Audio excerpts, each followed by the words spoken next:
Hi friends, இன்றைக்கி school தொடங்கியாச்சு. என்றைக்கும் நேரம் எழும்புதவங்க 2 பேரும் மூட்டை கணக்கில் இன்னும் தூங்கிட்டு இருக்கும். இதுக்கான ஸ்கூல் இல்லாததுனால தூங்குதவங்க சொல்லுங்க. ஸ்கூல் இல்லாட்டா ஸ்கூலு இருக்குன்னு தோணும். இப்போ ஸ்கூல் லீவ் விட்டுண்டி எதுக்கு தான் ஸ்கூல் தொடங்குதான்னு இப்போ தோணுது. இப்படி சொல்லிட்டு இருந்தோம் பாருங்கள். 2 பேர் மூட்டை கணக்கில் இப்போ தூங்குதோம். என்ன தூங்குதேன் நீ தோசை என்ன தூங்குதேன்.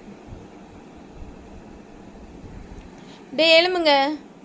போவேல நஞ்சின கோயில் போங்க, பைபிள் படிங்கன்னு சொல்லிட்டு கோயிலும் போவேல. எலும்பு குளிச்சுன்னு பைபிள் எல்லாம் படி. எலும்பு நீ டேய் எலும்பு. தண்ணி கொண்டு வித்தட்டா? ஒத்த வந்து சொல்லண்டுதோங்க அம்மா கோயிலுக்கு எழுப்பிவிடுங்க. 5 மணிக்கு எலும்பு குளிச்சுவேன் இப்படி சொல்லுன்னு தூங்குனவனே பாருங்க தூங்கிட்டு இருக்குது.